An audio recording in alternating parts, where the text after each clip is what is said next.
Volvemos después de un parón de 3 semanas, que para mí fueron 4, porque no estuve aquí para el post del GP de Hungría. Quien sí estuvo fue el único fan probablemente de Hamilton de toda España, Hamiltoneu. Pero bueno, sé que lo disfrutasteis, sé que pasasteis un buen post, un GP con bastantes cositas a comentar y obviamente al volver de la Fórmula 1 este verano tenemos también temitas con los que actualizar a todo el mundo y una carrera de la que hablar, que se acerca el final de temporada y tenemos un Piastri y un Norris que dentro de poco entiendo que van a empezar a saltar chispas. Me estabas dando paso ya. Es que Sí, no he entendido mucho la dinámica de esta intro que has hecho. sí, ha sido rara, No me está disculpad. quedando claro si era el pre-intro. No pensaba que ibas a hacer alguna presentación de las tuyas. Y conmigo tengo aquí a, yo qué sé, ibas a soltar cualquier barbaridad. Pero bueno, sí. Ahora ya recojo el testigo y tengo que decir que tenía ganas de volver. Y más allá de toda la silly season que nos hemos tenido que comer, no solo ya con noticias de pilotos, que vamos a ir comentando algunas, sino posibles circuitos que iban a entrar o que querían entrar de nuevo en el calendario, como ha sido el caso de Malasia, que al principio que tenía interés, luego que era imposible y tal. Evidentemente, pues las portadas de esta semana con toda la noticia de Cadillac y repasar cómo llegan los equipos, porque este fin de semana tenemos Gran Premio en el circuito de Zandvoort. Hay muchísimas cosas y he preparado, como no, Jordi, que sé que te encantan mis buenas chapas de entre 5 y 10 minutos explicando cosas interesantes de algunos equipos, como por ejemplo Ferrari. Genial. Entonces, estás sugiriendo que si diésemos porcentaje de tiempo hablado al final de este vídeo, probablemente estaría 80-20, ¿no? Estás siendo muy optimista. Bueno, en fin. Y con esta pequeña intro de cómo vemos el fin de semana y todo, vamos a entrar en materia, porque efectivamente esta portada no es de aquí, pero venimos al GP de los Países Bajos y como tal, obviamente tenemos Fórmula 1 por la tarde, ¿vale? Por lo menos en horario peninsular español. Después Latinoamérica, como podéis ver, estamos hablando de una carrera de madrugada, así que lo siento muchísimo, sobre todo para los amigos mexicanos. Pero bueno, lo que decía, libres 1, 12 y media, libres 2 a las 4 el viernes, no tenemos sprint, se vienen sprint en estos últimos 10 carreras, diría que quedan 3, esta no es una de ellas. Sábado tenemos libres 3, clasificación a las 3 de la tarde y la carrera del domingo también a las 3 de la tarde, hora española. Y lo dicho, carrera de madrugada y mañana por la mayoría de los países latinoamericanos.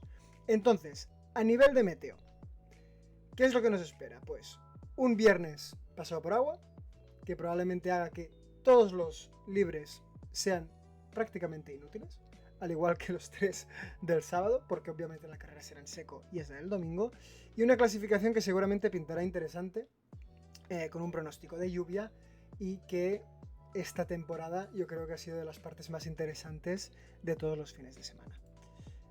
Aquí, pues, con un poquito más de detalle, gracioso el domingo, como el único día soleado de la semana. Y más allá de eso, poco más. A ver, del tiempo luego lo comento más, pero llevo 3 días haciendo un seguimiento de la previsión meteorológica en Zandvoort este fin de semana y hoy, miércoles, están dando soleado o, bueno, seco el domingo, pero es que ayer era al revés. Lo que daban en seco eran los libres y lo que daban con lluvia era el domingo. Entonces, que llegará el viernes, lo de siempre. Llegará el viernes, el mecánico sacará la mano por el pit, dirá, pues está lloviendo, neumáticos de lluvia. Va a ser así, yo creo. Efectivamente. Chicos y chicas, todo el mundo que nos esté escuchando, si alguien tiene alguna duda de lo que es lo que va a pasar, es o A, el tiempo de golpe se va a arreglar y va a ser todo en seco, o B, va a llover y no se va a correr. ¿Vale? Es decir, esos son los dos escenarios, no hay más. O C, no, tío. C, va a llover, van a esperar 3 horas a que la pista se seque, van a hacer una salida lanzada en seco detrás del safety car sin ningún tipo de sentido y se van a cargar lo poco interesante que tiene la Fórmula 1 actualmente, que es al menos la salida. Efectivamente, carril seco y ya no se adelanta nadie en lo que queda de carrera. Pero bueno, va, vamos a entrar en las claves. ¿Qué nos Vale, traes si hoy? voy a... Aunque acabamos de vivir un episodio completamente pesimista por nuestra parte de cara a este fin de semana, tengo que decir que a mí el circuito de Zandvoort me gusta mucho, pese a que sí que es cierto que es un circuito que se siente pequeño para los coches actuales. No lo digo yo, lo dicen los propios pilotos. Aunque también dicen que es uno de los más divertidos de conducir por cómo es este trazado de Zandvoort. Entonces, circuito de Zandvoort, 72 vueltas en la carrera del domingo, un circuito en el que ya veremos, ahora comentaremos las 4 claves más importantes, sobre todo mención especial a la última, que Jordi no sabe cuál es. Pero lo que decía, Gran Premio de Países Bajos, nos vamos al circuito de Zandvoort y vamos a pasar a repasar las claves de este fin de semana, siendo la primera una de las cosas que más se ha visto o he visto que se ha ido comentando durante este verano, que después del Gran Premio de Hungría nos íbamos a un circuito de Zandvoort que era bastante similar al trazado de Hungaroring. Y sin embargo, luego si empezamos a comparar un poco más cómo es el trazado, cómo es la pista de Zandvoort y cómo es este mapa de velocidades del circuito de Zandvoort, no sé si lo tienes por ahí. Sí, sí. Perdona, es que como normalmente comentas un poco lo de las vueltas y la longitud del circuito y todo esto, digo, no sé si, no sé si me he perdido una parte. A Perdón, nadie, disculpa. a nadie le importa cuánto mide el circuito de Zandvoort. Es un circuito bastante corto, eso sí, y al final lo que decimos siempre, las diferencias en la clasificación van a ser mínimas, aunque ya sabemos por dónde van a ir los tiros con los McLaren por arriba y a lo mejor aparece un Ferrari, Mercedes y Verstappen, no Red Bull ya, llevándose el gato al agua. Pero eso quería comentarlo más en detalle luego cuando habláramos de los equipos. Lo que quería comentar es esto, que al final se compara mucho con que el circuito de Hungaroring es bastante similar a este circuito de Zandvoort. Y sí que es cierto que tienen similitudes por el tipo de circuito. Vuelve a ser un circuito de limitación delantera con mucha curva de media velocidad, pero también aquí hay mucha más curva rápida. Y sobre todo lo que es importante es, vamos al circuito donde las curvas peraltadas están más presentes, la más conocida sería la curva 3, que siempre vamos viendo cómo se va adaptando la trazada en este punto cada año.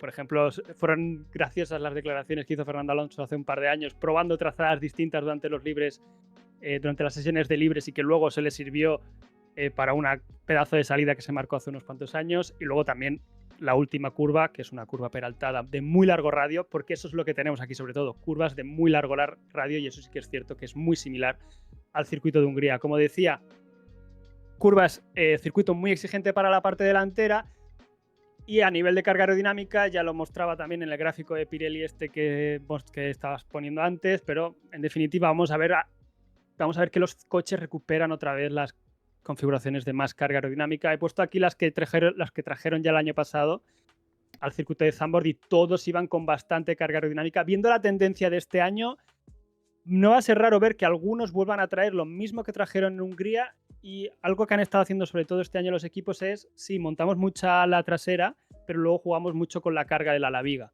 Entonces, seguramente no sería raro ver que recuperen una ala trasera de mucha carga y luego descarguen jugando con las alturas y con el ala viga. Aun con todo, no descartaría para nada tampoco que veamos equipos como McLaren, Ferrari, Red Bull, que ha sido como una tendencia de todo este año, que vayan probando configuraciones de más alta carga, de más baja carga, como por ejemplo hizo McLaren en España. Esto pues sí, lo que ponías aquí, Red Bull en España y Mónaco, que tienen dos alas distintas que son de bastante carga, pero una es de más carga que la otra. Lo mismo con McLaren, que en España estuvo probando distintas configuraciones. Creo que Zandvoort se presta un poco a que veamos este tipo de cosas, más allá de que, claro, si hay lluvia, pues la tendencia va a ser a que todos vayan con mucha más carga. Pero por poner una diferencia más con el circuito de Hungría, a final de recta, en las dos zonas de DRS, en la primera de ellas, en la recta principal, se llega a 330 km por hora. En Hungría, a duras penas, se llega a 315. Entonces, esto sí que marca un poco la diferencia también, y hace que el punto de adelantamiento más claro sea a final de la primera zona de DRS, en la recta principal. Si pones ahí el mapa por sectores que está antes, realmente el punto de adelantamiento más claro es la primera frenada, la curva de Tarzán, que se llama, que es el único nombre de curva que me sé porque me hace gracia. El resto tienen nombres, la mayoría impronunciables. Pero lo que decía, ese es el punto de frenada más claro. El resto es un circuito muy serpenteante y muy estrecho, es bastante difícil adelantar. Al final de la segunda zona de DRS es prácticamente imposible. ¿Por qué digo esto? Que más allá de ese punto de adelantamiento, donde sí que se pueden ver adelantamientos, donde va a estar la gracia este fin de semana, si la carrera es en seco, que luego entramos en eso, es en los dos cambios que va a haber, uno por parte de Pirelli, que esto sería ya la segunda clave, los dos cambios importantes para este fin de semana, que pueden ser determinantes o no en función de la meteorología, es este cambio de neumáticos que va a hacer Pirelli, que trae su especificación intermedia. El año pasado trajo el C1, C2, C3. Este año trae el C2, C3, C4. Es decir, busca una especificación más blanda, que como decía, es un circuito muy exigente de muchas cargas laterales. Vamos a ver si esto invita a que haya más de una parada. Si digo mi opinión ya, lo dudo. Pero bueno, por poco viendo la tendencia que hemos visto este año. Y otra cosa interesante que pasa este fin de semana en Zandvoort es que aquí la velocidad del pit lane es a 60 km por hora, el limitador se pone a 60 por hora, lo van a subir a 80 por hora, que es algo que ya lo comentamos hace bastantes meses, que era como una idea que tenía la FIA, pues aquí lo van a poner en práctica. Y esto se suma un poco, esto se suma también a estas medidas que ha estado tomando la FIA este año, viendo las dificultades para adelantar y viendo las dificultades de que pasen cosas en carrera, y viendo que realmente las carreras más interesantes están siendo las que hay más variedad estratégica, porque se produce ese diferencial de velocidad por el neumático y tal. Se suma a este nuevo neumático C6, se suma a estos cambios que están haciendo de compuestos, se suma también a este salto de compuestos que probaron en Spa. No sé si te acuerdas que probaron el C1, C3, C4, ¿sabes? Que este tipo de saltos.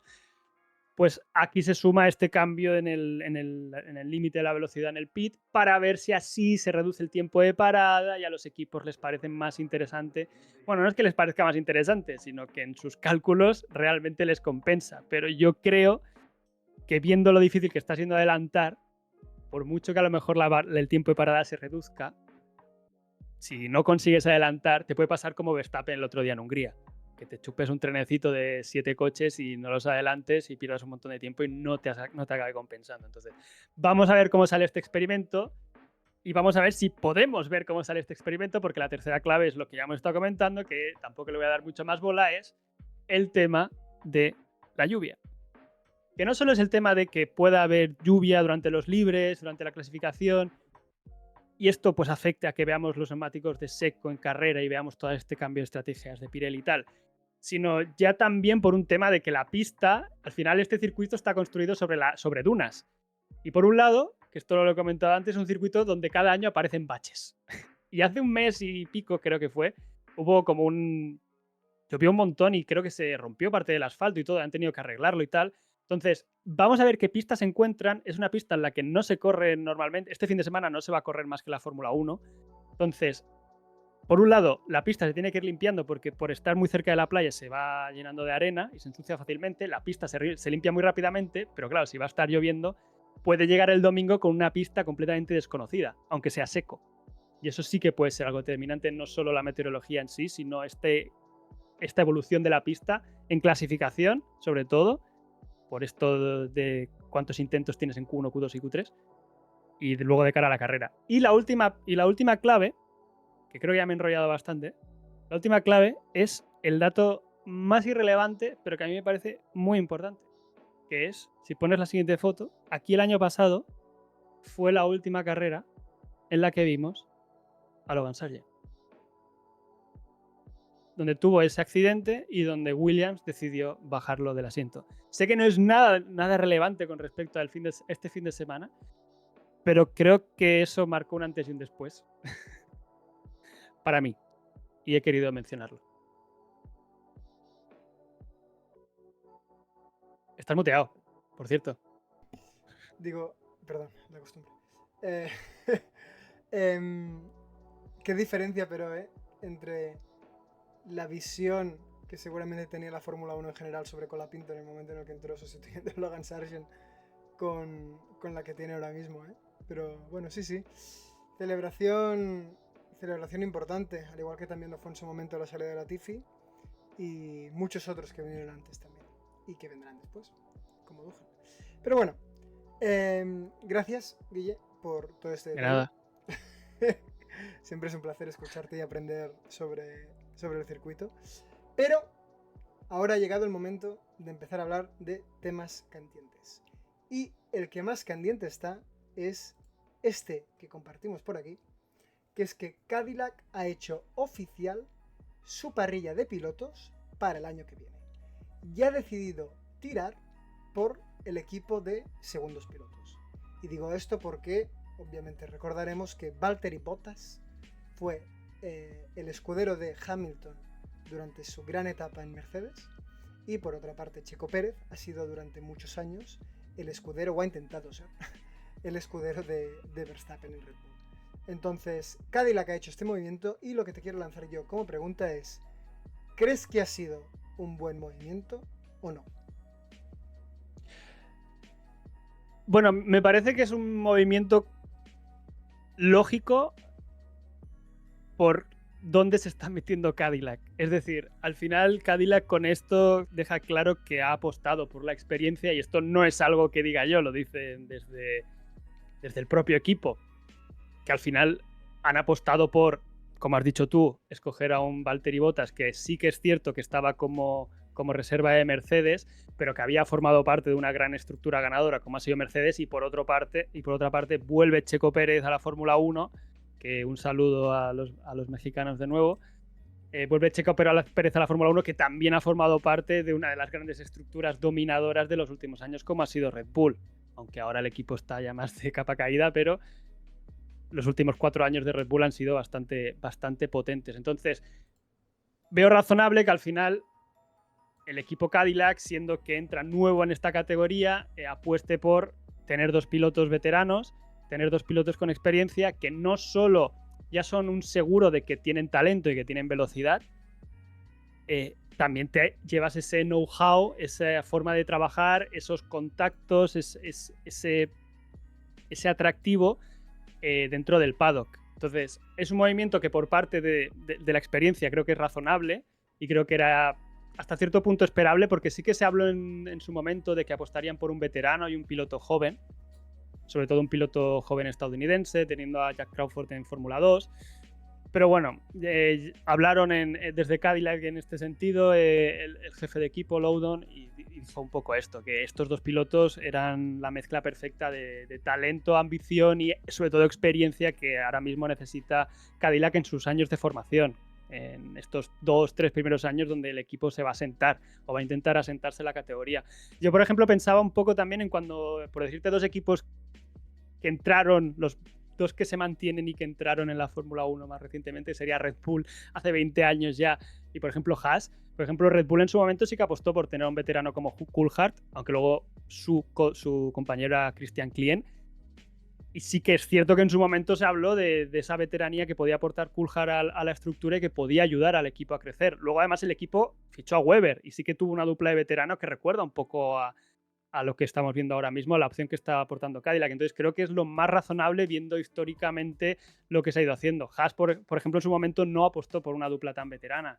Creo que tenían a Grosjean y a Gutiérrez, y creo que echaron en falta tal vez a tener pilotos más expertos en su momento. Por lo que digo, me parece que es la opción más lógica, y también un poco decir al resto de no vamos a formar a vuestros pilotos. Es decir, no vamos a coger a vuestro piloto de la escuela y os lo vamos a formar. También te digo, tú imagínate que eres un debutante en Fórmula 1 y te metes en Cadillac. Ostras, yo no sé el panorama que te puedes encontrar. Es decir, ya es difícil adaptarse al deporte, encima te metes con un equipo que se acaba de integrar, que tiene que integrarse en la dinámica. Digo, es arriesgado por parte de los dos, porque puede salir muy trasquilado. Entonces, creo que es la opción más segura y más lógica para que el equipo se asente dentro de la categoría. Estoy muy de acuerdo contigo. Yo creo que también es el movimiento más sensato, y más teniendo en cuenta que, a diferencia de otros equipos como por ejemplo lo fue en su momento Haas, que bebió muchísimo de todas las partes y componentes que le podía prestar Ferrari, o vender Ferrari en este caso, Cadillac intenta tirar por el mismo, más allá de que pueda coger algunas piezas prestadas de otros constructores, siempre que se pueda. Pues la idea es tirar ellos mismos, también con todo el tema del grupo motor y demás. Entonces yo creo que el hecho de apostar por 2 pilotos con experiencia, por lo menos lo que dices tú ahora, un par o 3 de años para sentar el equipo y poco a poco, bebiendo de esa experiencia, desarrollarlo, creo que es lo que tiene más sentido del mundo, y no intentar meter ahora un piloto joven con muchísimo fuego que tenga ganas de comerse el mundo, cuando no sabes si a lo mejor te vas a encontrar un Haas como el que tuvimos, diría que fue en 2021, con Nikita Mazepin y con Schumacher, que básicamente el coche iba para atrás. Entonces, para evitar esto, metiendo un talento joven y demás, tiene muchísimo más sentido invertir en experiencia, además de que obviamente también es gente que viene con patrocinadores, que puede aportar dinero al equipo y demás, que no meter a lo mejor lo que decías tú, un 50% en un sitio a nivel de experiencia y como piloto, y en otro pues con un piloto más joven. Yo creo que es el movimiento acertado. También, en la línea de lo que acabas de decir, lo decía el presidente de General Motors, que al final es quien está detrás de Cadillac. Que nadie se le olvide que esto no deja de ser... por una parte, te llevas a dos pilotos que mediáticamente son interesantes. Bottas, este último año, o estos últimos años, mediáticamente ha tenido mucha actividad en redes sociales que parece que no, pero sí que llama mucho al aficionado actual de la Fórmula 1. Y por otra parte, no hace falta decir la gran masa de gente que mueve Checo Pérez. Y aparte de, también mencionaba que estratégicamente es un movimiento interesante por el gran interés a nivel de mercado que tiene General Motors en México. Intentar fomentar este equipo americano, también lo llamaba así Checo Pérez, ¿no? Un poco el equipo de las Américas, el equipo americano en contraparte a toda esta Fórmula 1 que es tan europea, aparte de Haas.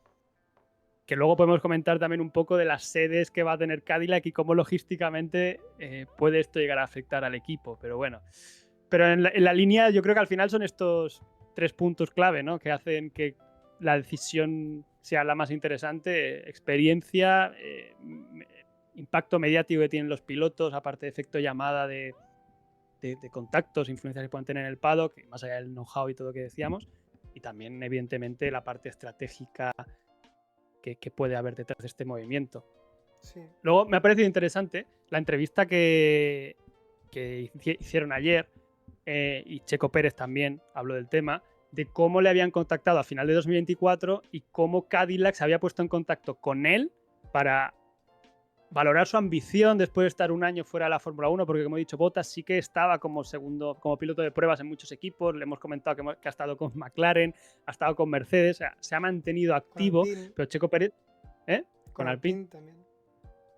Y sin embargo Checo Pérez sí que se ha mantenido apartado. Entonces estuvieron valorando un poco eso, si su ambición estaba acorde con el proyecto, y lo decía el propio jefe de equipo de Cadillac, que había superado todas sus pruebas, que había superado todas las expectativas. Y además, algo que me ha parecido interesante es que contactaron a Red Bull también para valorar el rendimiento de Checo Pérez después del último año, que fue complicado por las 1000 razones que ya hemos comentado y que ya comentamos en su momento en la salida de Checo Pérez de Red Bull.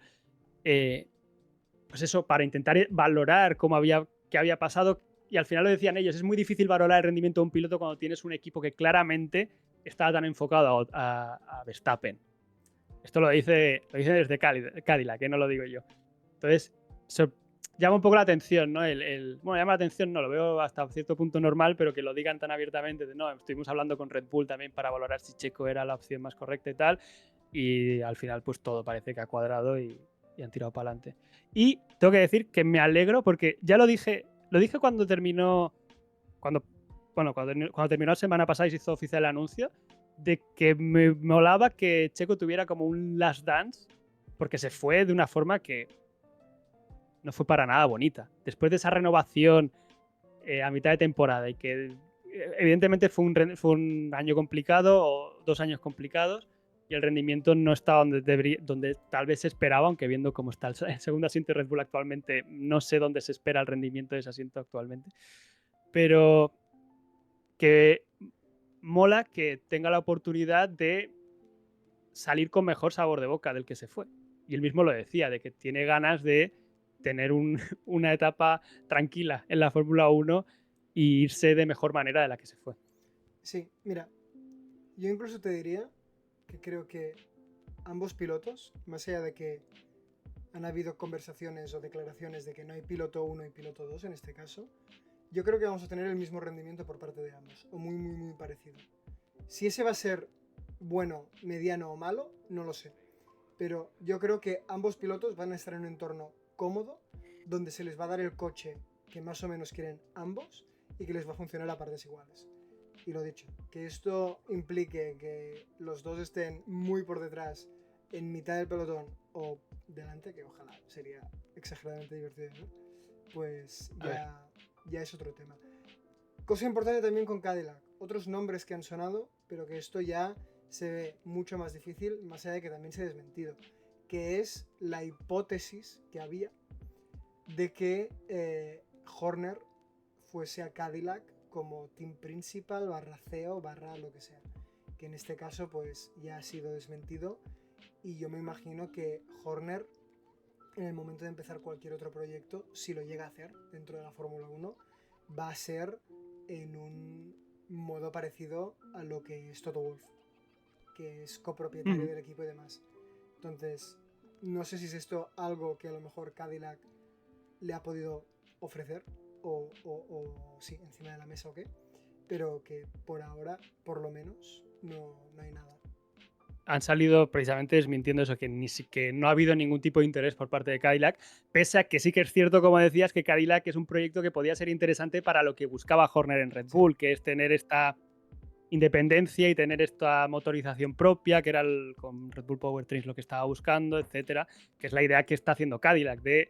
Ahora sí que es cierto que va a usar los motores Ferrari los próximos 2 años, pero está montando su propia motorización que va a entrar en vigor, creo que a partir de 2028 es la idea, que empiecen a usar sus propios motores. Aunque ya veremos, porque el tema de los motores lo comentaremos más adelante. Pero sí, al final se ha desmentido todo esto. El tema Horner, a lo mejor Alpine es otro proyecto que podría ser interesante, aunque es cierto que ya no tienen motorizador propio. Por eso decían que Cadillac era un proyecto interesante, pero ha quedado todo desmentido. Y de la lucha Bottas-Pérez, yo tengo ganas también de ver este enfrentamiento, porque son como los dos grandes escuderos de los últimos 20 años enfrentados, y tenías un Bottas que... Bottas es un pedazo de clasificador, sobre todo en su época pre-Mercedes, era un piloto rapidísimo, una vuelta. Luego en gestión de carreras sí que se le complicaba más, en el cuerpo a cuerpo sufría más, y sin embargo Pérez creo que siempre ha sido mucho mejor gestor de carreras. En 2016-2017 era meme cómo gestionaba las ruedas y los stints de 70 vueltas que se marcaba. Entonces, apetece por un lado verles sin estar en un equipo, sin esa presión, como vimos a Bottas en Alfa Romeo en su última etapa, que estaba bastante cómodo. Pues ver si Checo Pérez nos encontramos, pero sinceramente siento que Cadillac entra nuevo en la categoría. Al final este enfrentamiento va a estar muy marcado por lo que le llegue a los test a cada piloto. Me refiero por el coche que lleguen, con el que lleguen, porque equipo nuevo, nueva estructura, nueva categoría, con el motor Ferrari, con todo lo que tienen que aprender en una normativa que ya es complicada por sí a nivel parte eléctrica, la aerodinámica móvil. Digo, mira, con que terminen carreras y no muy lejos, ya es un éxito para ellos este año. No para los pilotos, para el equipo. Entonces, creo que al final este duelo va a estar muy determinado por el rendimiento del monoplaza y la fiabilidad del monoplaza. Sin duda, sin duda. Pero bueno, vamos avanzando de tema, que si no nos estancamos aquí. Han habido tests de Pirelli, ¿verdad? Pirelli ha intentado moverse un poquito. Bueno, es lo que comentamos antes del parón de verano, que se iban a hacer test de Pirelli, y Pirelli al final quería probar los neumáticos para el año que viene. Lo vamos a comentar rápidamente porque esto fue algo que pasó después del Gran Premio de Hungría, entonces tampoco van a entrar mucho, pero era un poco para ilustrar lo que comentábamos de los coches mula, que al final intentan recrear condiciones y características de los monoplazas del 2026, y por eso van todos como súper descargados con estas alas de Monza corriendo en el circuito de Hungría. Entonces, al final lo que quería probar Pirelli era estos nuevos neumáticos que van a ser más estrechos, por lo tanto hay menos zona de contacto con el suelo, y querían probarlos en condiciones de menos carga aerodinámica, porque tendremos esta aerodinámica móvil que al final reducirá la carga aerodinámica en zonas del circuito, y quieren ver cómo se va a comportar el neumático en estos momentos. Entonces estuvieron haciendo pruebas, pudimos ver, por ejemplo, a McLaren, pudimos ver a Ferrari probando también, y se dice que Ferrari probó por primera vez también un alerón delantero con alerones móviles, pero no he encontrado ninguna foto. Simplemente vi la noticia y que lo mencionaban, pero no encontré ninguna foto. Y también una de las cosas que sucedió fue este accidente de Colapinto, que de Colapinto ya entraremos más adelante cuando hablemos de Alpine. Y de test, lo único que quería comentar que me parecía interesante con respecto a Cadillac es la hoja de ruta que van a seguir. Como quieren probar cosas, y quieren hacer simulaciones de carrera. Por ejemplo, irán a Monza a probar a hacer una simulación de carrera y en teoría, van a probar coches antiguos de hace 2-3 años de otro equipo, porque ellos no tienen. Para hacer estos test TPC con coches antiguos, ellos no tienen porque son nuevos, entonces probablemente lo que hagan sea que Ferrari les ceda alguno de, pues, el de 2022 o de 2023. Entonces vamos a ver a Cadillac, seguramente a Pérez o a Bottas haciendo simulaciones de carrera durante el circuito en el circuito de Monza en septiembre en algún momento, algo así decían. Me pareció curioso porque, claro, al final tienen que probar 1000 cosas y no quieren llegar a la primera carrera, al Gran Premio de Australia, y decir, ¿cómo hablo con el piloto? ¿Qué botones? Es que es un poco la situación ahora mismo, tal y como lo comentaba. Sí, sí. Pero bueno, vamos a mover otro tema candente, que es que poco a poco está saliendo más y más información sobre los coches de 2026. Y no solamente pintan un poco locos, sino que también pintan exageradamente rápidos, ¿no? Sí, por un lado tenemos declaraciones de... Es importante, quiero decir, las declaraciones que se hacen y quién las hace. A lo que voy. Primero tenemos declaraciones de James Allison, director técnico de Mercedes, hablando sobre la conducción de estos nuevos monoplazas, ¿no? Que dice que va a ser mucho más cómoda porque al final la aerodinámica será menor, que es lo que comentábamos. Creo que hay una imagen ahí del suelo de los de 2026, que he puesto 2 fotos más adelante, que al final lo que se hace es se reduce el efecto de la aerodinámica, hay menos efecto Venturi, hay menos succión del suelo, que no se va tanto a lo que había antes del efecto suelo, 2020-2021, se va a una cosa intermedia entre lo que hay ahora y lo de entonces. Los neumáticos son más estrechos, como decía antes, lo cual hay pues menos agarre, pero al final lo que se espera es que los coches tengan una ventana operativa más grande, que no vayan tan al límite, como estamos siempre diciendo, de que tienen un pico de carga aerodinámica, pero se salen de esa ventana operativa y sufren un montón, se desconecta el tren delantero con el trasero, el coche es súper inestable. Se espera que sea algo mucho más cómodo de conducir y más agradable. Además, me sorprende también que dice que al final... perdón, esto no lo decía James Allison, me he liado. La última cosa que decía James Allison, perdón, que lo tenía aquí en las notas, es que al final, al reducir esta carga aerodinámica, vuelve a ganar mucha más importancia el agarre mecánico. Que al final con estos coches de efecto suelo pierden mucha carga aerodinámica a bajas velocidades, porque el suelo, la carga aerodinámica se ve muy afectada por la velocidad. Entonces, a bajas menos velocidades sufren mucho más, el agarre mecánico no acaba de entrar tanto en juego. Sin embargo, en este caso, al bajar la importancia de la carga aerodinámica, sí que es cierto que volvemos a tener una parte mecánica que va a ser mucho más importante, y por eso muchos equipos están haciendo ya pruebas de suspensiones nuevas. Y esto por un lado. Entonces, esto lo dice James Allison en referencia a que el coche va a ser más cómodo de conducir. James Allison de Mercedes, equipo que se presupone que va a tener el motor más dominante.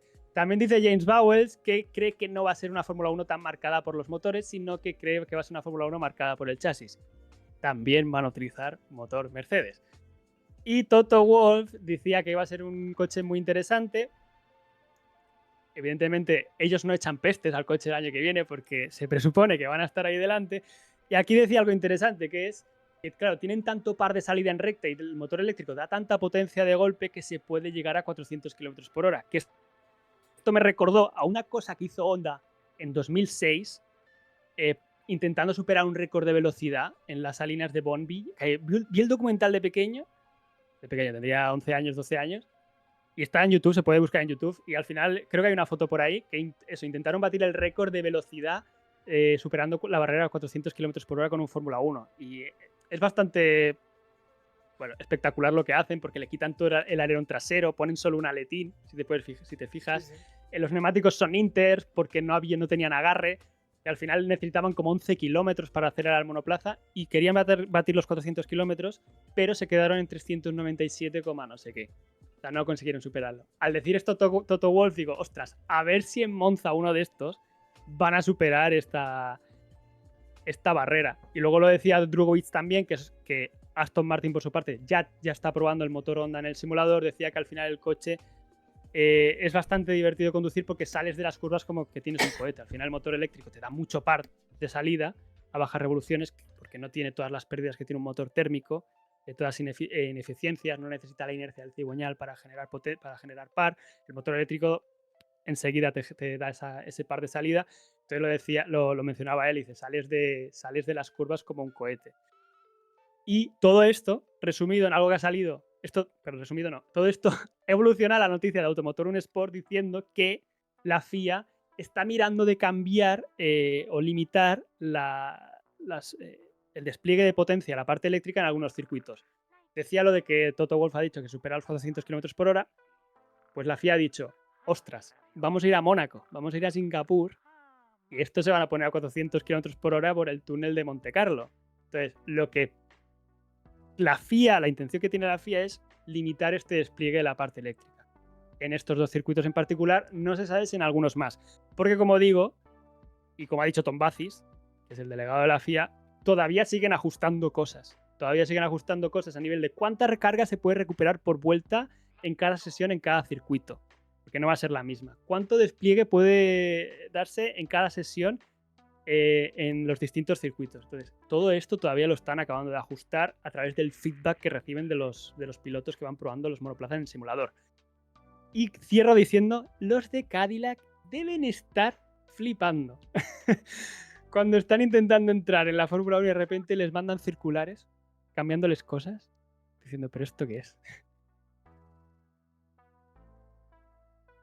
Sigues muteado. Es que voy muteándome y desmuteándome porque sé que voy por capítulos. No, lo que decía, que en teoría los americanos una cosa que sí que saben hacer es ir rápido, así que lo de los 400 km por hora no les ha cogido por sorpresa ni de coña. Eso era, bueno, pero si puedo reutilizar el motor que tengo para mi línea normal de sedanes, de Cadillac. Puede ser. En fin, muy bien. Pues yo creo que con eso ya podemos dar por cerrada esta primera sesión generalista de noticias, que creo que ha quedado encima bastante densa. Así que la gente que disfruta del contenido y encima muy técnico, me imagino que le habrá gustado. Pero ha llegado el momento ya de hablar de los equipos. Y como siempre, toca hacer un recordatorio de cómo estamos a nivel clasificación. Entonces, McLaren está a tomar viento, ¿vale? Está muy lejos de absolutamente cualquier otro equipo. Y es posible llegar incluso a superar la barrera de los 1000 puntos, teniendo en cuenta que estamos siempre teniendo tanto Norris como Piastri haciendo 1-2. Entonces, a nivel constructores McLaren, fuera de aquí. La segunda posición, como siempre, hay bastante interés normalmente para esta posición en el campeonato de constructores.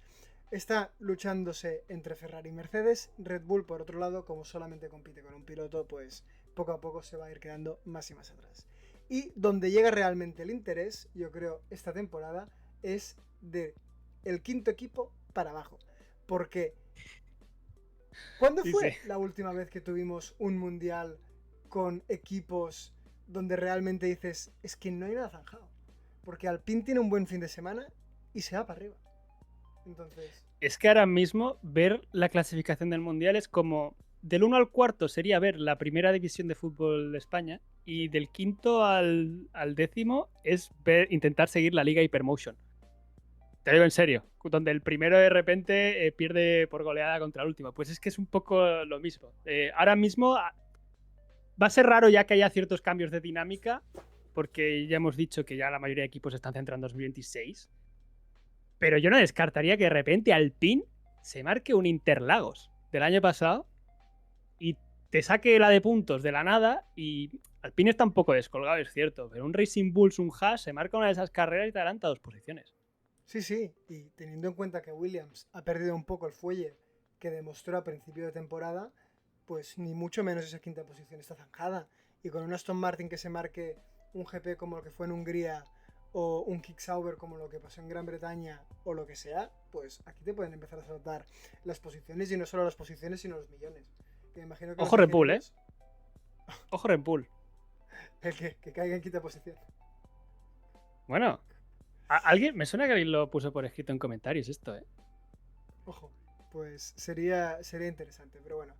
Y a nivel de pilotos, obviamente aquí la parte de McLaren es la más interesante de todas, porque tenemos batalla por el Mundial, por lo menos por ahora. Veremos cómo llegamos a Abu Dhabi, pero ahora mismo solamente Piastri y Norris los distancian 9 puntos, que esto es un poco más que una sola posición entre primero y segundo.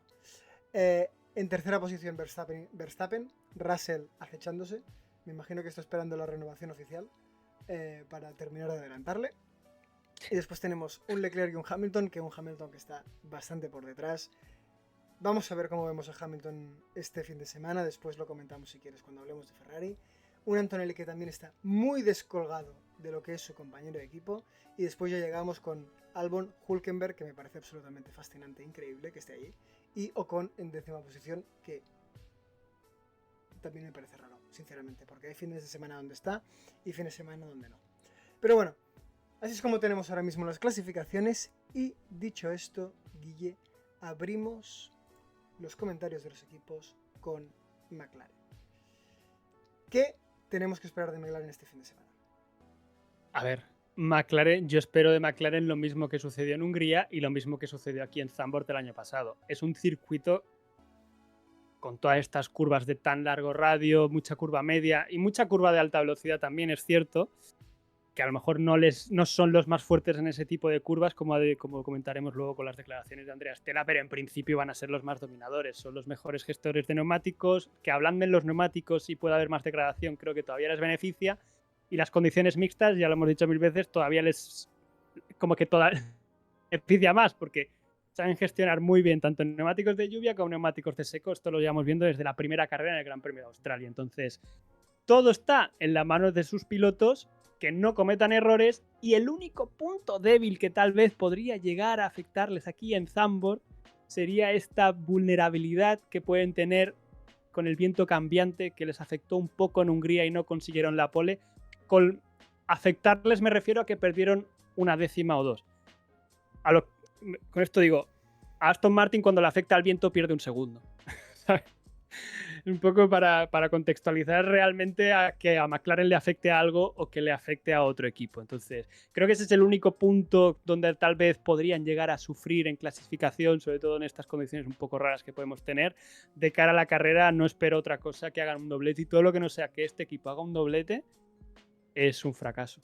Voy a hacer así, lapidario con ellos. No, pero es que estoy de acuerdo, y encima más teniendo en cuenta cómo fue el año pasado, que volvimos también de un parón de verano, que dijimos, ojo Norris, que a lo mejor puede batallar el Mundial a Verstappen, porque se marcó una primera posición muy, pero que muy, muy, muy tranquilo. Pero bueno, sea como sea, yo también creo que McLaren va a estar muy fuerte, y aquí ahora lo que toca ver, yo creo, es ver cómo empieza esta recta final, tanto Norris como Piastri, batallando entre ellos. Si va a escalar algo, si Norris va a continuar más pasivo en ese sentido y siendo pues un ganador no solo de GP, sino potencial ganador de Mundial, que a lo mejor no muestra esa agresividad que muestran otros pilotos, y que obviamente le ha conllevado críticas, como por ejemplo de que Piastri se le ve favorito por el hecho de que Norris es un piloto con la mente o mentalmente débil. Eso es lo que ha dicho Alan Jones. Precisamente cuando le han preguntado, evidentemente, pues ha tirado flores a Piastri y ha dicho un poco también lo que pensamos, algunos, de Norris. Pero mira, yo voy a ser muy sincero con esta lucha por el Mundial. Venga. Y creo que es la sensación general que estoy viendo en redes. Da un poco de pereza esta lucha por el Mundial entre estos dos. ¿Por qué? Porque la veo como muy controlada. Muy bajo control por parte del equipo McLaren. Estamos siempre que si las papaya rules, que si nosotros peleamos como hemos acordado, que si algún lío estratégico para que al final haya algo de emoción, pero realmente no, porque no se acaban de meter nunca el coche. Yo espero, que no va a pasar, que teniendo 300 y pico puntos con el segundo, espero que McLaren les dé total libertad para luchar. Pero veo que tanto Piastri como Norris están muy no sé si domesticados o muy controlados o muy acorde a la línea esta de no liarla. Y yo he hecho en falta una lucha por el mundial de verdad. Te pongo un ejemplo. No, te pongo un ejemplo. Si ahora mismo esta situación de lucha de mundial de pilotos fuesen Verstappen primero, George Russell segundo, con el mismo coche, estaríamos todos los previos comentando que en la primera curva se van a pegar un lechazo. Sí, estoy de acuerdo. Un leñazo, perdón. O que se van a sacar, o que va a haber pelea en pista, lo asumiríamos. Pero sin embargo, con estos dos, lo siento, es lo que a mí me han transmitido tanto dentro de la pista como fuera de la pista. Son tan diplomáticos que lo de ser diplomático es una cosa ya en general de la Fórmula actual y de los pilotos actuales. Son todos muy diplomáticos y yo he hecho en falta un poco más el piloto de menos del piloto de hace 20 años. O no hace falta irse tan atrás. 15 años o así. Es decir, Hamilton-Alonso aquel año fue una barbaridad mediáticamente. Incluso, mira, Verstappen-Hamilton, más allá de que lo he dicho que se pasaron, creo que ahí se pasaron tal vez, pero es que Piastri y Norris están en la otra punta de lo diplomático y digo, hombre, a ver, un poco. Entonces, salvo que haya algún toquecito en carrera entre ellos, me va a costar verle atractivo a esta carrera, porque lo voy a ver todo que se va a marcar mucho por la clasificación el sábado y luego mucha de esta diplomacia que vemos cada domingo entre respetarse constantemente. Sí.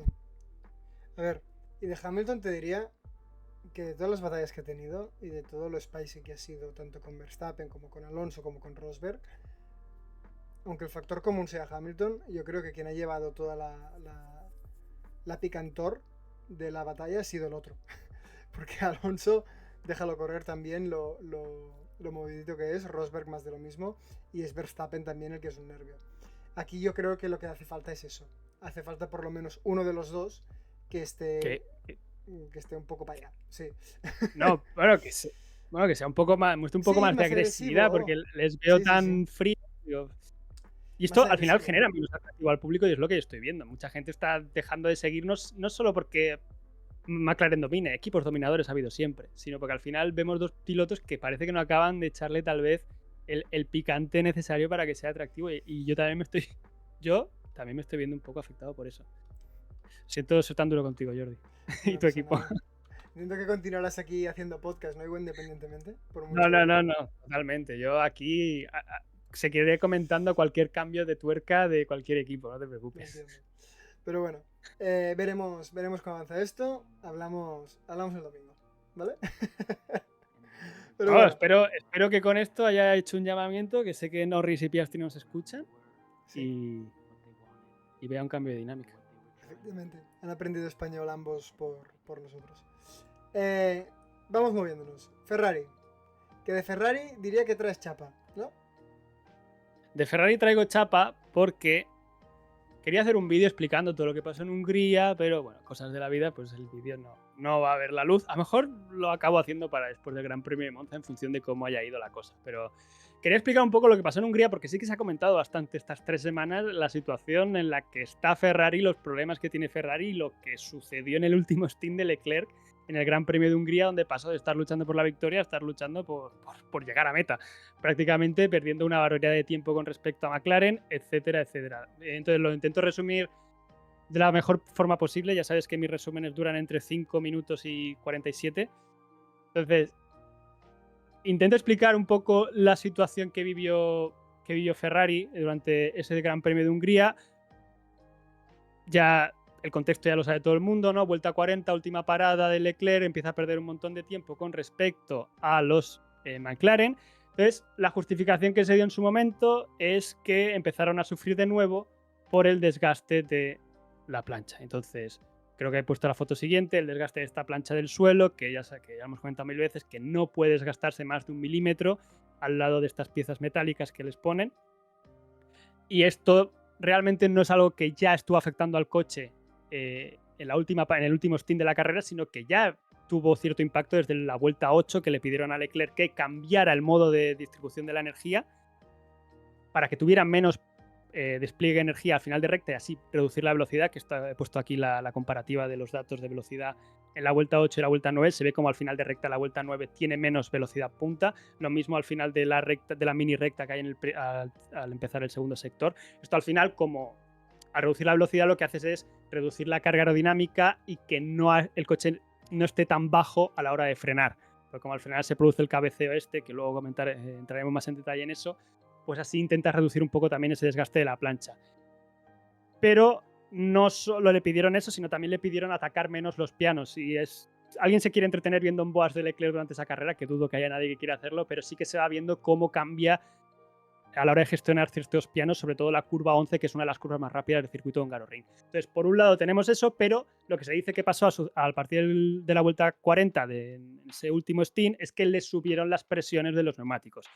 Que Baser habló de eso y también medios como Automotor Sport ha hablado del tema. Y sí que es cierto que se suben las presiones de los neumáticos, lo han estado haciendo muchos equipos durante esta era efecto suelo, porque al final es una forma de aumentar la altura del monoplaza cuando tienes este tipo de problemas. Creo que he puesto una foto, la foto siguiente, donde explica, bueno, representa un poco este cambio de las presiones de los neumáticos, cómo al final lo que haces es aumentar la altura del monoplaza, pero cambias la superficie de contacto del neumático con el suelo. Entonces, esto sí que puede afectar al rendimiento del monoplaza y esto es algo que ha estado haciendo Ferrari durante todo el año para intentar gestionar este problema. Esto a la vez que el lift and coast, que hemos comentado 1000 veces. Lo de dejar de acelerar a final de recta, que va un poco en la misma sintonía con este cambio del despliegue del motor. Entonces, al cambiar las presiones de los neumáticos, al ir con una presión más elevada, se reduce la superficie de contacto, tienes menos superficie de agarre y esto pues dificulta el agarre en el paso por curva, el piloto tiene que controlar más, el neumático se sobrecalienta, o sea que al final pues tienes muchos contras, pero al final tienes que solucionar este problema de la altura. Lo que quiero decir es que Baser habló del tema y dijo que sí, que es una práctica que habían llevado a cabo, pero que no explicaba el perder 1,5 segundos, que lo habían hecho en otros circuitos y perdían décimas, sí que perdían décimas de ritmo, pero que no explicaban perder casi 1,5 segundos y terminar a casi 40 segundos del primero, como terminaron en el Gran Premio de Hungría. Y aquí entra la segunda parte, que es lo que dice, realmente lo que tenían era un problema en el chasis. Y esto aquí realmente lo quería explicar más en un vídeo más detallado, un poco entrando más en detalle para que se entendiera mejor. Lo voy a intentar explicar aquí en pocos minutos, pero en definitiva esto no quita de en medio que tengan un problema con la suspensión trasera nueva. Es decir, todo esto, al final la polémica, digamos, es que Ferrari actualizó la suspensión trasera para intentar gestionar este problema del desgaste de la plancha del suelo.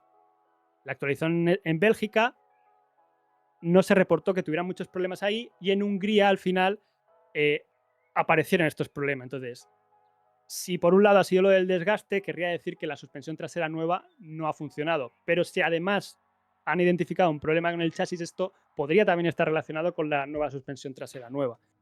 Y esto al final, lo que quería explicar es un poco cómo funciona el anti-squat y lo del anti-dive que siempre comentamos. Creo que está ahí la cinemática. El vídeo que pongo siempre, creo que no he repetido tanto un vídeo en mi vida como el de la frenada, de cómo se produce. No, está dos más para atrás, creo. La idea era un poco explicar esto del anti-squat y el anti-dive y realmente qué es lo que consiguen y por qué realmente la modificación de la suspensión trasera sí que puede tener algún impacto en el chasis. Es lo que decía antes, el vídeo que he repetido más veces durante esta temporada es cómo en la frenada se hunde la parte delantera y al final se produce este cabeceo del monoplaza del chasis hacia adelante y se producen también estas reacciones en las ruedas, ¿no? Entonces lo que buscan al final los ingenieros es con la propia suspensión intentar generar una fuerza que compense este cabeceo hacia adelante para así mantener la plataforma más estable. Es decir, lo que decíamos siempre del antihundimiento de la parte delantera que había conseguido McLaren de una forma muy pronunciada, de conseguir que la parte delantera, por la propia reacción que se produce, genere una fuerza hacia adelante que levante la parte delantera y la parte trasera al contrario, que la baje, para contrarrestar este cabeceo hacia adelante. Entonces, por ir entrando en materia, la suspensión del Fórmula 1 tienes, la foto siguiente es las dos horquillas, la horquilla superior, la horquilla inferior y luego el brazo de tracción, que en este caso sería un pull rod de tracción o compresión, que esto luego iría conectado a todos los muelles de dentro de la caja de suspensiones, etc. Entonces, en la siguiente que esto ya sí que lo voy a explicar muy rápidamente porque realmente entra ya cosas de dinámica de vehículo y es complicado. Y no voy a explicarlo aquí en un minuto, pero en definitiva al final lo que se intenta, lo que se busca es geométricamente se puede jugar con esta reacción que se produce en las horquillas a la hora de producirse este frenado, y también lo mismo pasa para la aceleración, es cuando se produce un esfuerzo axial, en frenada y aceleración. Entonces, geométricamente lo que se hace es, no sé si se entiende bien la representación aquí, lo he intentado dibujar más o menos visual, pero al final sería esto, las horquillas vistas desde el lado lateral, el punto 1 y el 3 serían los encastres hacia adentro, con el chasis, perdón, y el 2 sería la unión con la rueda, ¿vale? Entonces, geométricamente se determina un punto que sería este punto rojo, que sería el centro instantáneo de rotación, que es como la articulación de la suspensión trasera, de las horquillas, perdón, y luego lo que se determina es el centro de cabeceo, que es este punto verde. Entonces, en función de la distancia de este punto verde con el centro de gravedad del coche, se puede generar más anti-squat o menos anti-squat. Entonces, al cambiar el anclaje de la suspensión trasera, de la horquilla superior, lo que ha hecho Ferrari, Ferrari y lo que haría cualquiera si hiciera esto, sería, pues eso, aumentar la reacción hacia arriba que produce la horquilla y así compensar más fácilmente este cabeceo hacia adelante.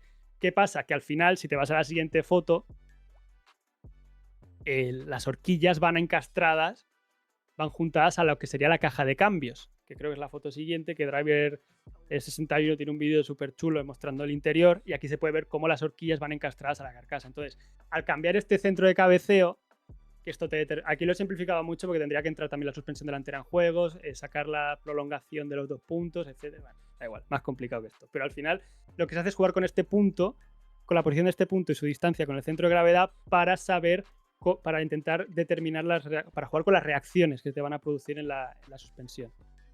Y el problema es que esto al final pues son cargas que tienen que resistir más las horquillas. Entonces, que no sea que este problema en el chasis realmente venga por algún tipo de problema derivado desde aquí. Es puramente especulativo, cosas que se han ido comentando, pero la cosa ha evolucionado durante estas semanas a que no solo esté centrado en la geometría de la parte trasera y cómo se calcula, bueno, este centro de cabeza y todo esto, sino que también tenga implicación, como decía, la suspensión delantera, que cambiaron la geometría a pull rod y push rod, etcétera, y que tengan problemas realmente para configurar. Entonces, a lo que voy con todo esto es, Ferrari tiene ahora mismo un fregado bastante importante, y la conclusión es, creo que esta temporada el coche ya no tiene arreglo. Ya está. Es a donde quería llegar. Vale, entonces nos olvidamos ya de Ferrari en las apuestas, ¿no? No. A ver, no descarto que puede pasar como en Hungría. En Hungría han demostrado que tienen velocidad a una vuelta, pero no sabemos si puede haber algún tipo de problema intrínseco en la suspensión trasera y que no sepan solucionarlo, o que tengan que volver a llevar setups raros para intentar mantener el coche en la ventana operativa. Es como siempre, cada fin de semana es un fin de semana de prueba para Ferrari. Sí. Bueno, si alguien tiene contactos, por favor, metete a este hombre ya en la Fórmula 1 porque... Pero bueno, eso es de un punto de vista técnico, ¿vale? Ahora vamos a entrar en la parte opinionística. Cómo vemos el fin de semana de Ferrari. Y no solamente cómo vemos el fin de semana de Ferrari, sino cómo vemos el fin de semana de Hamilton. Porque recordemos que venimos de un GP de Hungría, donde el pobre hombre estaba para colgar las botas, los guantes, el casco y absolutamente todo. Entonces, visto lo visto, me espero poco, ¿vale? Por lo que comentas de Ferrari. Leclerc seguramente me lo espero mejor a nivel de rendimiento que Hamilton. Y, si te soy sincero, a mí se me hace muy raro pensar que Hamilton va a ser capaz de levantar cabeza esta temporada. Siendo como es. Es que de Hamilton además ha salido la noticia esta que informaba a la Gacheta sobre estos documentos que mandó a Ferrari haciendo peticiones de cara al año que viene, y pedía cambios en cómo funciona el freno motor de monoplaza, pedía cambios en el simulador. Yo leía el artículo y digo, lo que está pidiendo a Ferrari es que trabajen como Mercedes. Y digo, no lo vas a conseguir. Claro, monta este debate de el coche el año que viene, ¿quién lo enfocas más, a Hamilton o Leclerc? Y ahí salió el rumor también estas 3 semanas de la posible retirada de Hamilton a final de temporada. Yo sinceramente me sorprendería que hubiese un resurgir de Hamilton este año, viendo lo que estamos viendo. Sin embargo, yo tengo altas expectativas con Ferrari este fin de semana en Zandvoort. Más allá de los problemas que hemos estado comentando que pueden tener con la suspensión trasera, más por no aparición del resto también, porque Red Bull también tiene lo suyo y Mercedes pues está también con las suyas. Ferrari le veo potencial para estar luchando, no sé si en clasificación, pero en carrera no extrañaría. Yo voy a poner a Leclerc en el podio, te lo digo ya.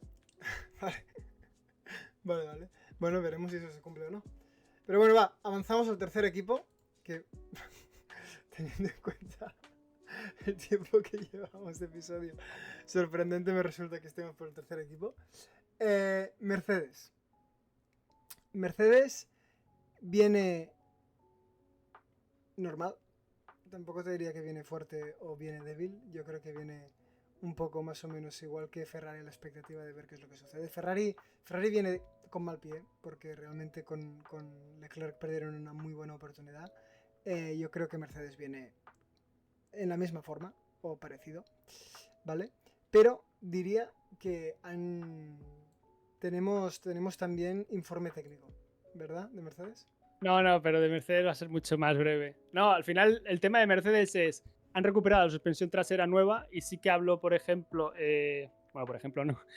sí que habló Andrew Shoplin sobre el tema y explicaba un poco que al final modificar esta suspensión trasera te cambiaba también el centro de rol, de giro del monoplaza bajo cargas en curvas y en función de la posición de esta, pues la dinámica del monoplaza cambiaba. O sea, hay un artículo que está bastante interesante y no voy a entrar en todos los puntos de la entrevista. Lo que sí que menciona es que al final, por este cambio en la dinámica de la suspensión, tenían problemas en el cambio de la convergencia de las ruedas en curva rápida.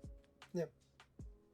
Y por eso han dado este paso atrás en la suspensión trasera. Aquí ya cada uno, que si quiere especular, se han hecho pruebas en la suspensión trasera de cara al año que viene y luego han reculado. O sea, es decir, que era más una suspensión trasera para aprender para 2026 y no tanto para este año, pues eso ya no lo sé.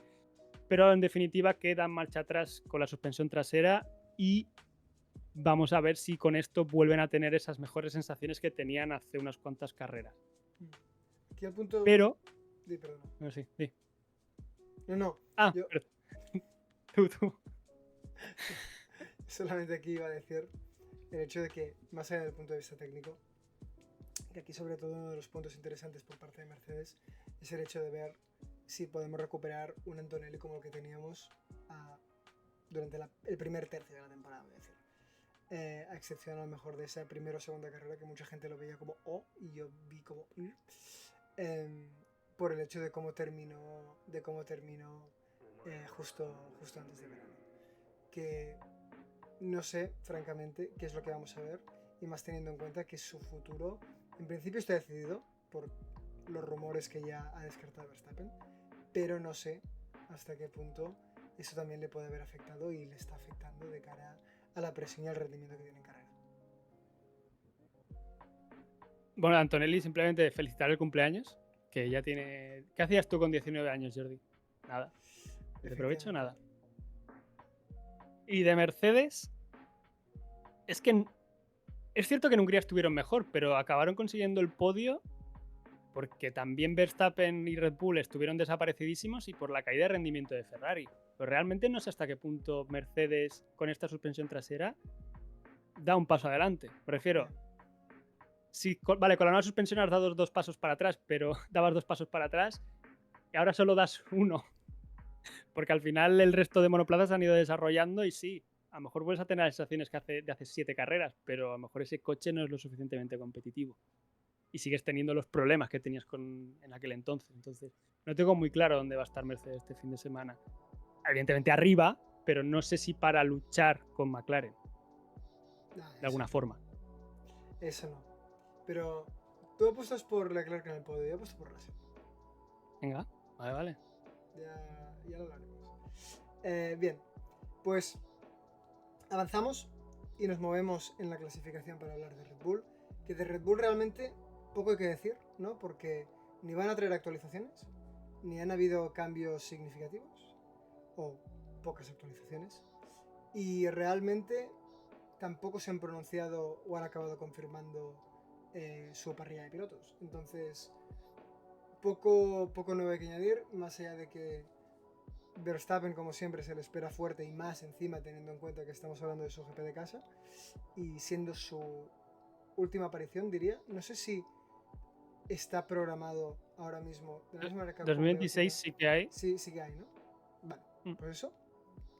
Y respecto al segundo piloto, pues continuamos sin saber exactamente quién va a ocupar esa posición. Si va a continuar siendo Tsunoda, si Hadjar va a hacer el step up, si Lawson va a volver, que eso lo dudo con creces, pero bueno. Y eso. Claro, es que todo el fin de semana, iba a decir, todo el parón de verano ha sido comentar quién va a ser el segundo piloto de Red Bull el año que viene. Que así aquí han entrado, pues, desde hablar del Imblad, del futuro de Lawson, que podemos comentarlo rápidamente luego con Racing Bulls, o el rumor que salió con Palou hace 4 días, que también ha desaparecido bastante rápido o se ha desmentido bastante rápido, porque yo creo que fue una noticia que salió como por generar clickbait, que sí, que es muy interesante la propuesta al final, ¿no? Traer un 4 veces campeón de la IndyCar.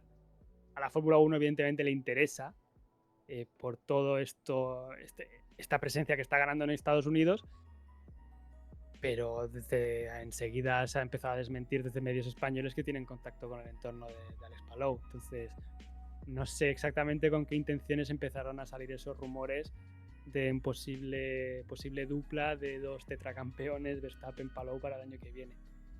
Sí, sí, efectivamente. Pero bueno, disculpad. De Red Bull aquí nos quedamos porque realmente hay poco que añadir. Ahora, hablando de Williams, quinto equipo, ¿vale? Es quinto equipo, pero miremos que de estos 70 puntos, 54 los tiene Albon, ¿vale? Eso implica que Sainz solamente tiene 16. Entonces, han habido cosas, se han dicho cosas respecto a Sainz y su performance dentro del equipo Williams y la dificultad que ha tenido al adaptarse, ¿verdad? Esto lo dijo después del Gran Premio de Hungría, hablaba de uno de los problemas que había tenido para adaptarse al nuevo monoplaza y hablaba también un poco en sintonía lo que ha dicho Hamilton con el freno motor, de cómo se comporta el motor Ferrari en la frenada y cómo juega, bueno, cómo funciona la dinámica del freno y con el freno motor, sobre todo en frenadas fuertes, que le hemos visto, vimos a Hamilton, por ejemplo, esa pérdida de la parte trasera que tuvo en Bélgica. Pues Sainz ha ido en la misma línea, pero en el cambio contrario, de Ferrari a Mercedes, y que se comporta de una forma muy diferente, siendo el motor Ferrari, lo decía James Bowles, mucho más agresivo en este freno motor de lo que es el motor Mercedes. Entonces Sainz explicaba que eso, uno de los puntos débiles puntos más complicados para adaptarse, y que lo estamos viendo también en Hamilton, está siendo este freno motor. Y luego el otro punto es declaraciones de James Bowles, también lo ha mencionado Sainz en algún previo, y lo hemos comentado aquí, es este sufrimiento del equipo Williams en curvas de largo radio, que al final, lo decía James Bowles, tienen problemas cuando está el monoplaza bajo una carga sostenida, una carga lateral sostenida, es decir, una curva de estas largas. ¿Qué puede estar sucediendo? Pues vete a saber. Puede ser de un problema de estabilidad en la plataforma, de fallo en el sellado, de que alguna parte del monoplaza entre en pérdida. Lo que decimos siempre en la ventana operativa, de que a lo mejor tu coche genera mucha carga aerodinámica en un pico, en un momento puntual, y a lo mejor estas curvas más rápidas a Williams le van bien, pero cuando la curva se mantiene mucho más y tienes que mantener una alta carga aerodinámica durante mucho tiempo, pues tu coche no es capaz de hacerlo. Y parece que Williams tiene ese problema, a lo que James Bowles terminó diciendo, tenemos este problema, pero no lo vamos a solucionar. Y ya está. Porque el enfoque es 2026. Así que Zandvoort, pues ya lo he dicho antes, curvas de mucho largo radio. No creo que sea tanto como en Hungría, pero yo espero que no lo pasen bien de la misma forma que seguro que no lo pasan bien en Qatar. Ya lo digo, Qatar ya lo tengo marcadísimo como que Williams va a sufrir un montón. A lo mejor no, pero... Bueno, pues veremos qué tal va. Y ya independientemente de que el equipo sufra más o menos, por lo menos que Sainz se consiga adaptar a todo esto y mejorar su rendimiento, porque obviamente comparado con su compañero de equipo es pobre. Y ahora vamos a hablar de un equipo del que normalmente no hablamos en esta posición, ¿vale? Si te acuerdas, hubo un momento donde estábamos hablando de él casi últimos, y ahora vamos a hablar de él sexto, que es Aston Martin. ¿Qué nos traes, Guille, de Aston Martin? Hay un par de declaraciones interesantes de Andy Cowell hablando de que no van a traer más actualizaciones el resto de temporada, excepto cosas específicas para circuitos, pero más en relación a, bueno, carga aerodinámica evidentemente y temas de refrigeración, lo que hemos comentado en muchos circuitos, estas aperturas que ponen en la tapa motor en circuitos como en Qatar o Singapur, que luego no las vemos en otros circuitos con temperaturas más frías. Entonces, que cualquier modificación que va a haber en el monoplaza va a ser en esa línea y va a haber mucho trabajo de optimización. También, evidentemente, pues se sigue hablando de 2026. Ya he comentado antes que el motor Honda ya se está probando en el simulador, que es lo que decíamos antes con Drugovich. Y también de una entrevista, de unas declaraciones hablando de los problemas de correlación con el túnel de viento, del CFD, que al final cuando implementas tantas herramientas nuevas, tus herramientas antiguas las conocías y sabías dónde estaban sus limitaciones y sabías jugar con esas limitaciones. Ahora tienes que calibrar tanto el CFD como el túnel de viento, como luego lo que encuentras en la pista. Y me ha comentado un poco esas dificultades, que a veces me hace gracia. Veo a gente hablando de CFD como si fuese darle un botón. ¿Sabes? Voy a hacer un cálculo de fluidos, de dinámica de fluidos, dale al play. Y no sé, a veces por la prensa lo comentan como si fuese darle a un botón y sí, pues. Y realmente poco más. Johnny Herbert. Nuestro amigo Johnny Herbert, como siempre, le ponen un micro a la boca, le preguntan por Alonso y se pone se pone a soltar cada barbaridad. Diciendo eso, que él jubilaría a Alonso, perdón, que le mostraría la puerta de salida al Matusalén de los pilotos. Joder. Me parece una frase. Y que Stroll, esta es buenísima, Stroll ha demostrado que es tan bueno como Fernando actualmente, incluso podría mejorar un poco. Yo no sé qué temporada ha visto ese señor. Pero sé claro que no es la misma que yo. ¿Cuánto van en clasificación? ¿20-0? No sé. Ya lo hace por... Tanto el que le entrevista como él lo hace por generar clickbait. Ya está. Es que tampoco le quiero dar mucha más importancia. No. Pero bueno. Bien. Pues con esto avanzamos. Stake. Yo creo que aquí lo importante es sobre todo recordar el buen momento de forma en el que está viniendo Bortoleto y ver si esto se acaba traduciendo en esta vuelta del parón de verano. Personalmente, yo creo que va a pinchar, ¿vale? No creo que mucho, pero algo. ¿Por qué? Vibes. Es decir, cuando un piloto de repente le va bien, se le jode todo, se le alinean los astros para mal y pincha. Mira Hülkenberg también. Una vez consiguió el podio, ha dicho, bueno, ya está. Me piro. Y ha sido más o menos lo que ha sucedido. Entonces, veremos, ¿vale? Pero sí que es cierto que por lo menos está mejor, ya no es el equipo que era. Bortoleto está en un buen ritmo, vamos a ver si continúa. Y Hülkenberg, pues a ver si recupera un poco el fuelle, porque sí, es cierto que desde Gran Bretaña no ha tenido los mejores de los resultados y de hecho Bortoleto ha sido bastante superior. Yo creo que la lucha, viendo un poco lo que vimos en Hungría, siendo que Zandvoort no es exactamente igual, y vamos a ver también cómo evoluciona la pista a nivel de temperatura y todo esto, creo que va a estar entre Stake y Aston Martin para estar luchando por los puntos. Yo ya me la juego, ¿eh? Es increíble que estemos hablando de Aston Martin y de Stake, que están a un punto de diferencia entre ambos, pero están en la sexta y séptima posición. No sé, es que me parece surrealista. Pero, y Williams no lo contamos, que es el quinto, ¿sabes? Sí. Pero bueno, en fin. Bien. Y ahora toca hablar de Racing Bulls. ¿Vale? Que de Racing Bulls, aquí principalmente, yo creo que la única cosa donde hay tema es en la parte del tema de los pilotos. Porque realmente a nivel de rendimiento tampoco hay mucho que destacar. Es como que son marca blanca, ¿sabes? Tipo, bueno, van, funcionan, a veces entran en Q3, suman algún que otro puntito y ya está, ¿sabes? Pero no hay rollo como una bajada de performance, una subida y ahora está... No, se mantiene ya. Es lo que tiene ser el segundo equipo, que al final pues no generas tanto interés mediático y realmente lo más interesante es comentar sobre el futuro de sus pilotos si tienen capacidad de ocupar ese segundo asiento en el equipo Red Bull. Que aquí un poco la noticia es el tema Lawson, que sí que es cierto que lleva unas cuantas carreras rindiendo bastante bien. Pero ya sabemos lo poco que le tiembla la mano a Helmut Marko para decirte, te subo. Sí. Lo que pasa es que Lawson... Bueno, ya hemos visto también cómo ha sido Red Bull con todo lo de hacer un demoting de pilotos y de que esos pilotos ya directamente pues se han cruzado y ya no van a volver. Y esto lo hemos visto con Albon, lo hemos visto con Gasly, y bueno, obviamente con Kvyat en su momento. Y yo creo que va a ser exactamente el mismo camino para Lawson. Sí que es cierto que se está recuperando. Si va a terminar siendo un Gasly de pasar temporada a temporada aquí, a ver si vuelve a tener la oportunidad de subir al Red Bull, ya lo veremos. Pero realmente tampoco hay mucho más que añadir aquí. Uh-huh. No, por mí pasamos a Haas, que realmente lo más interesante de Haas ha sido las declaraciones que hizo Esteban Ocon, que no ha hablado tanto del equipo Haas, sí que ¿Vale? le he hecho algo de flores a la dinámica de trabajo que le había sorprendido en el equipo Haas, de cómo le fabricaron un volante a su medida en poquísimo tiempo, siendo un equipo que tiene tal vez esta fama, este rol de no ser de los más top de la categoría. Sí que dice, a veces tienen cosas de equipo de altas prestaciones, pero sí que alababa mucho la dinámica de trabajo dentro del equipo, que son ambiciosos, que trabajan en equipo, que en Alpine si había problemas, nadie quería decirlos y se mantenían durante los años.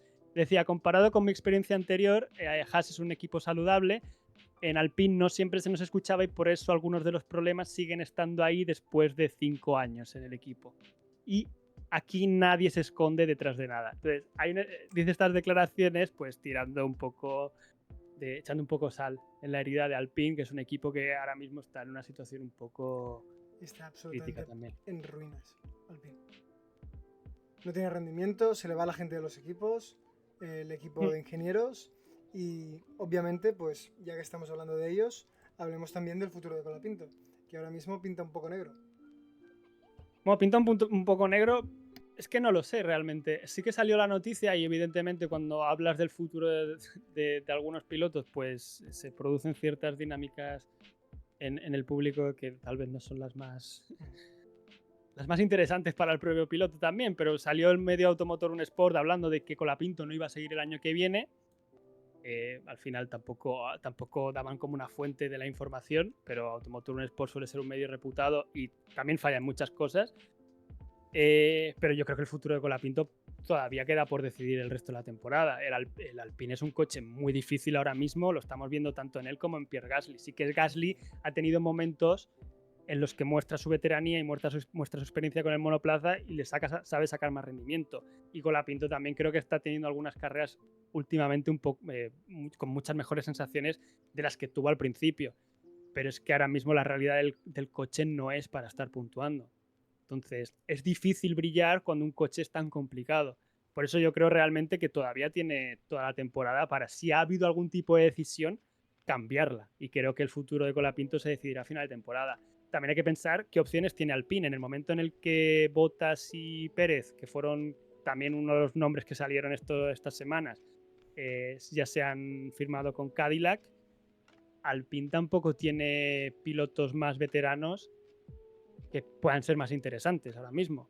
El descarte que haga Red Bull, tampoco sé si es un piloto más interesante que el que tiene. Entonces, como digo, creo que Colapinto tiene todavía toda esta segunda mitad, que no es segunda mitad exactamente, para cambiar cualquier decisión que se haya tomado. Sí, a ver, pensemos que esto es la Fórmula 1. Eres tan bueno como tu última carrera. Y esto lo digo sobre todo también por Lawson. Hace que 2 meses estábamos diciendo que Lawson aún no sabíamos qué estaba haciendo en la Fórmula 1 casi, porque no para de tener resultado negativo tras resultado negativo, y de repente se marca 3 o 4 carreras medio decentes, alguna que otra más buena que... Es decir, 3 o 4 carreras normales, de las cuales alguna buena incluso. Y ya directamente se está dando casi que por hecho que me imagino que lo van a renovar. Entonces, esto va a pasar exactamente igual con Colapinto. O puede pasar lo mismo con Colapinto. Pero bueno, aquí hemos llegado al final del repaso de los pilotos y llega el grandioso... pilotos y equipos. Y llega el grandioso momento que todo el mundo espera, que es el de nuestras predicciones, las cuales a ti normalmente se te dan mejor que a mí. Pero antes de empezar con predicciones de pilotos, vamos a la pizarra de los factos, que como siempre nos toca entre 2 y 3 factos por cabeza. Y yo aquí voy a empezar con el mío, que es que Piastri va a ganar a Norris este fin de semana. Muy a mi pesar. Yo digo, uno ya, Aston Martin termina a menos 10, menos 5 puntos de Williams. ¿Qué dices? ¿No se llevan 18? Sí. Pues ahí lo tienes. Puntúa quinto puesto de Alonso, puntúa Stroll, ahí lo tienes. Hostia, me da flipada. Vale, vale. Bueno, para eso hemos venido. Sí. Y yendo un poco más conservador. Vale, pues nada. Podio de Ocon, supongo. O sea, lo que acabo de decir es podio de Ocon en comparativa, vale. Tal cual. No. Hülkenberg gana Bortoleto.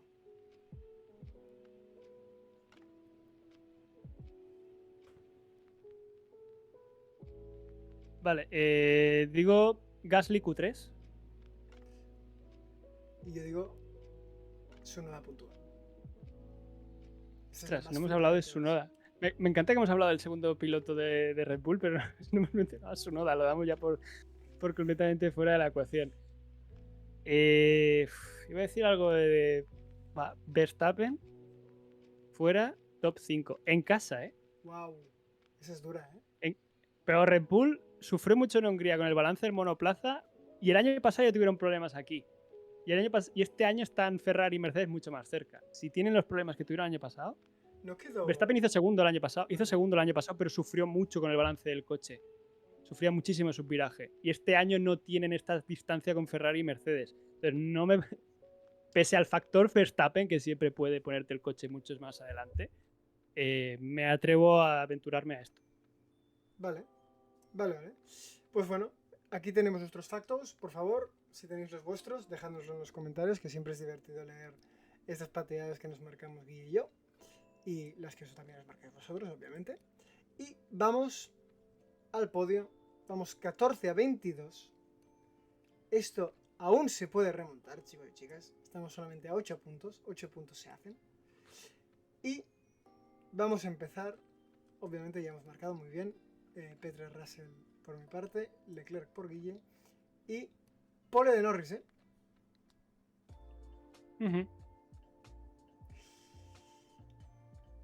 Yo ya estoy poniendo el mío. Pole Norris, Piastri primero, Norris segundo, Leclerc tercero. Ya está. Vale.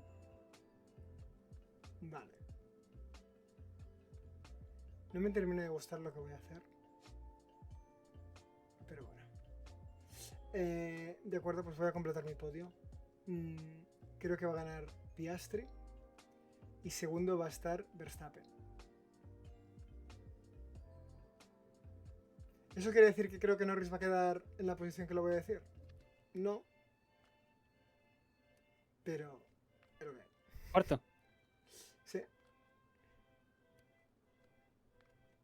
Y mi pole va He a ser puesto Verstappen también. Cuarto Verstappen he puesto yo porque soy un hipócrita de manual. Antes he dicho que quedaba fuera del top 5, pero esto da puntos. Pongo Verstappen 4. Y P5 no arriesgo, Russell. Yo P5 voy a poner a Leclerc. Vale. Entonces, mi P10 va a ser Hülkenberg. Iba a poner Stroll, pero Stroll necesito que sume más puntos para recortarle a Hostia, lo de los 13 puntos, me ha flipado. a Williams. Driver of the Day, ya te digo yo que pongo Alonso. Alonso. Bueno, claro. Con la de puntos que se saca. Creo que vi la estadística el otro día. Creo que lleva un Driver of the Day. Desde que existe el Driver of the Day. Tú, pero Alonso no tendría que estar. No tendría que estar entre los P5 primeros para ti realmente para que eso se cumpliese. Es verdad. Bueno, lo dejo así. Bueno, si lo dejas así, te aseguro que Driver of the Day Alonso no va a ser. Si eso sucede, quiero decir. Vale, mi P10 va a ser Berman.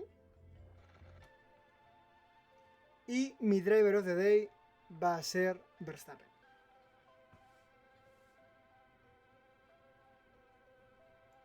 Y a ver si con esto, poco a poco, vamos recortando.